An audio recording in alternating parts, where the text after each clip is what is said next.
Welcome to one of the most powerful meditative and awakening tools I have used in my spiritual ascension and evolution. It is a meditative practice called Resetting to Your Divinity. And this meditative practice came to me in a divine inspired moment at the most when I was seeking. I had such a strong spiritual wish and desire to understand myself, to make sense of some intense experiences I went through as a child, and to begin to make sense of remembrances and past lives that I was starting to recall. And it was in those seeking years that I cast out such a sincere spiritual wish. And that was to deeply understand myself and deeply understand the universe. And I believe my wish was answered. It was answered with this inspired meditative practice. Resetting to your divinity.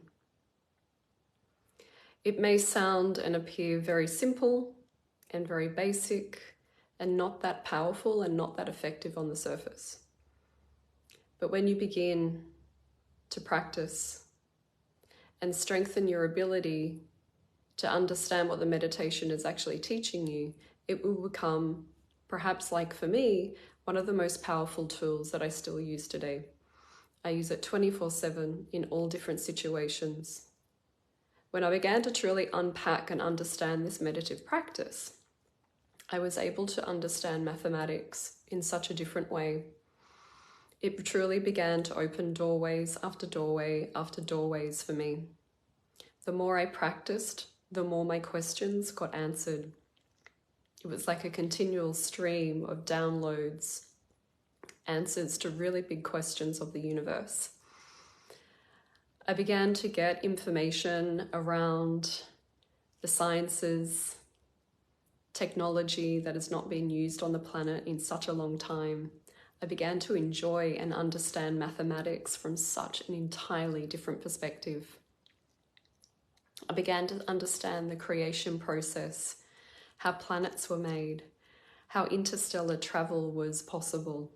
I began to understand technology and sciences, the power of magnetism, bilocation, telekinesis, multidimensional and interstellar travel. All of these questions and topics were answered because I just sat with this meditation over and over and over again. So I hope you enjoy the mini training I'm about to share with you. There may be a fair bit of talking through this example of the meditation, just because there's particular signposts that you need to look for and you need to hear and experience. This will come across more as a training, but once you understand how to practice this meditation, resetting to your divinity by yourself, then please enjoy it by yourself in a quiet moment without interruptions of my coaching through the training. I've been taught to practice this meditation in complete silence, but if you wish, you can play a soft, gentle, non-descriptive music in the background if that may assist your practice to begin with. But eventually, as you strengthen your connection and your ability to understand the meditative practice, then I actually would recommend just dropping the music off and coming back into silence to practice it. So let us begin. The first important step is that you must have a straight spine. When the guidance was teaching me this meditation, they were very disciplined and strict around this. So the spine, really feeling it from the base of the coccyx all the way up through the torso to the base of the neck, and I even imagine my crown as a part of that. So a really strong, straight, erect spine is what they taught me. I tend to do this sitting down, but I've now learnt that I can do this in a waking state even while waiting for the checkout chick at the grocery. I can do it in the car driving now. But I suggest that you really give it a lot of attention and devotion, your undivided attention as you're practicing, and the ability will strengthen and strengthen. So the first step is to have that straight spine. And I was taught this by sitting down, and I was able to cross my legs comfortably. So just find a position for you. You might even have to use like a yoga bolster, and you can have your legs either side of the bolster as long as that spine is still upright, or in Japanese pose. Once we've established a straight spine, I then gently close my eyes and begin to turn my attention within. There are 3 parts to the meditation of resetting to your divinity, and each part is as important as the other. There is no hierarchy. Each part has its important role to play, and you must complete all 3 parts to the meditation to fully receive the benefit of the meditation. The best way I can describe it is, once we've established our position, I have such a strong body cell memory that I can even feel my spine at the location when it locks into gear. It knows what we're about to do. So there's a pillar number 1 and there's a pillar number 2. And then the third step is our ability to marry and unify pillar number 1 with pillar number 2. Pillar number 1 teaches us that I am awake and aware. It is as simple as that. And what that teaching means is that I have a spine, I have taken human incarnation, I am in the physical body, and I am partaking in the 3D experience. But the words I was taught was simply, I am awake and I am aware, even with my eyes closed and even by turning inward, but making sure that spine is really straight. So I begin to spend a few moments here just sitting with pillar number 1. And it's as if I had the ability to coach myself with my internal voice. I simply just say, I'm awake and I'm aware. And I gently just repeat that over and over. Not quickly, not in a hurried pace, really quite slowly. So I truly begin to feel the subtle energies. And it's like I'm beginning to take a subtle inventory of what my energetic and what my body field is doing. Pillar number 1, I'm awake and I'm aware.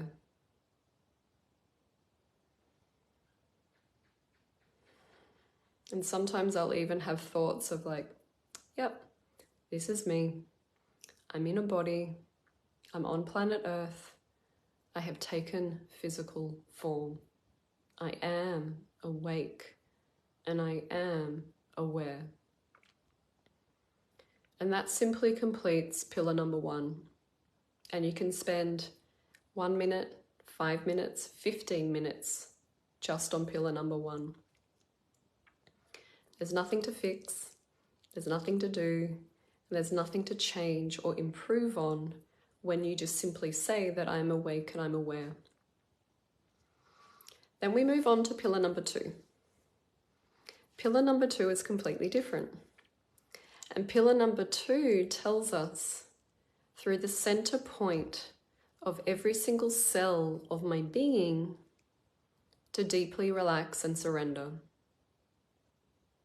I'll repeat that again. Pillar number 2 taught me, and the guidance came through the center point of every single cell in my being, to deeply relax and surrender. So here we have the feminine principle, which is the circle of the cell.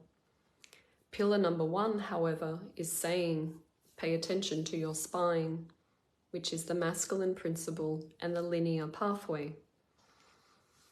Pillar number 2, however, is beginning to create closer to the sense of deep surrender and deep relaxation. And they were very specific to imagine this happening and occurring through the center point of every single cell in your being. Welcome to pillar number 2.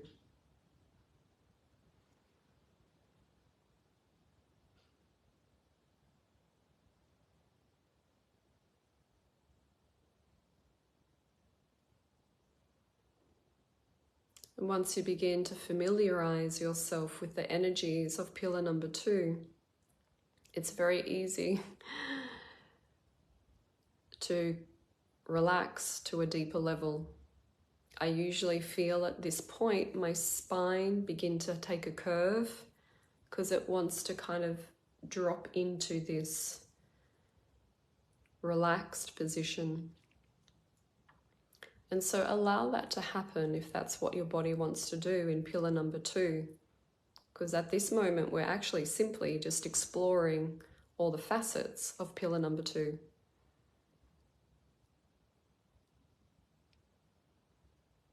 I usually feel my jaw and my shoulders begin to drop and relax.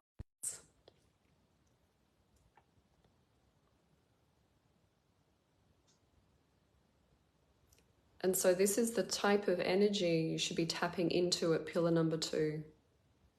Usually at this point, I feel like nodding off or going to sleep or laying over and taking rest. But just hold and explore what pillar number 2 is offering. Through the center point of every single cell of my being, I relax and I deeply surrender.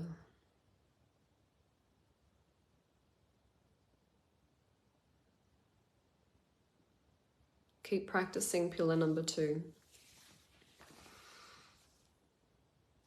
And the third step completes the Trinity.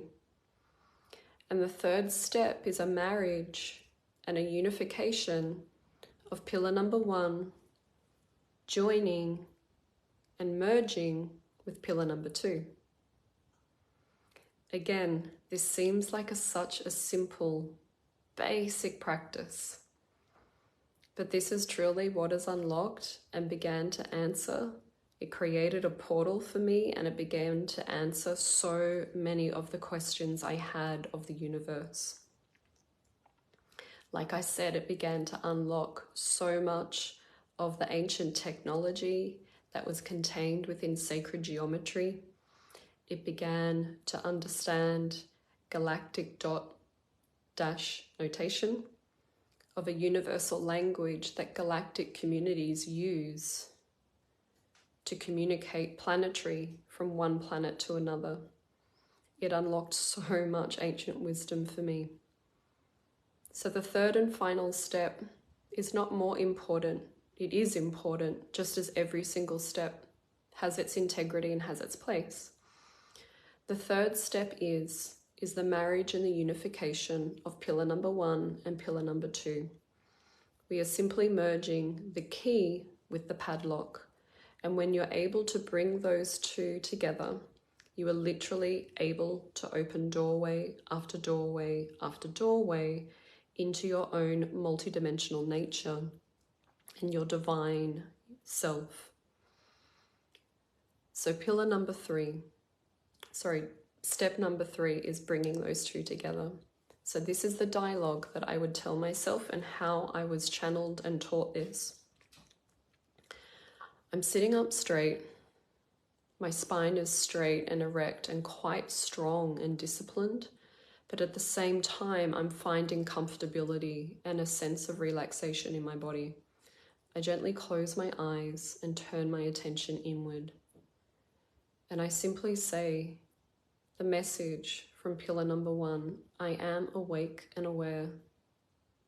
And I begin to hold this masculine principle within me that I have taken physical form, and bowing and giving reverence to the vehicle of the human body, and not negating it, just fully being present and witnessing it. I'm awake and I'm aware. And at the same time, I can hold my spine up straight. I just invite pillar number 2 in. Through the center point of every single cell of my being, I relax and I deeply surrender.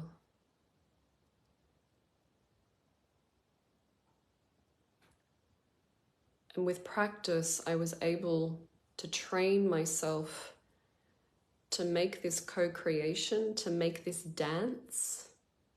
It's like living on the edge of this exquisite dance of allowing pillar number 1 energies and the energetic architecture of that to exist and be alive in your body. And then when pillar number 2 gets introduced, it completely interfaces with that. Through the center point of every single cell of my being, I relax and I drop into the deepest state of surrender, all while remaining awake and aware. And it becomes this beautiful swinging of the pendulum. And the more you practice, the more you'll be able to settle the pendulum, slow it right down, that it holds the center point. If you can begin to experience this level of the center point integrated within your being, my experience, the results, I've been able to open gateways, walk through doorways, understand so many of the ancient technologies used through Atlantis and Lemuria, Egypt, Sumeria. It goes on and on. It is endless. You can easily tell the coordinates of interstellar galactic travel, technologies, levitation, the healing powers of the body. And the most incredible thing I found by developing this practice over time was the ability to truly connect with my DNA. And once I began to strengthen the relationship I had with my DNA, I realized that everything that was programmed in there is reprogrammable. But we have to first build the relationship and kind of hack into the software. Well, that is the hardware. That even in a limiting belief over the top would be the software. But if you're interacting and talking to the DNA, you're now actually at the level of hardware. It's the hardware system to the human being and the new human. So this is a practice I've had in my life. It sounds so simple. I know it does. I've been fooled by this practice. But the more I've just stayed with it, the more it has just absolutely blown my mind and unlocked so much sacred wisdom. But beyond that, this gets very off-planet very quickly. Please share with another sister, another community member, or a woman who you truly feel that could get value or benefit out of integrating this practice into their own life. It would mean the world to me. This meditation came to me in such a divine moment, probably when I was truly at my lowest, because I was seeking so intensely. And I truly believe it was just such a beautiful, simple, divine, guided moment. So simple. When something is so simple, then usually I'm like, okay, it must have come from a good source, a good authority. Let me know in the comments how you go practicing this meditative practice at home. Mix it up. And thank you so much for watching. And I truly hope this practice impacts and expands and accelerates your own awakening process and really returns you and reminds you of your divine heritage, that you are a divine creator. You have unlimited potential. There is so much joy and goodness on the world, and really good things are happening on this planet now. Mwah. I love you, and remember, follow your golden path.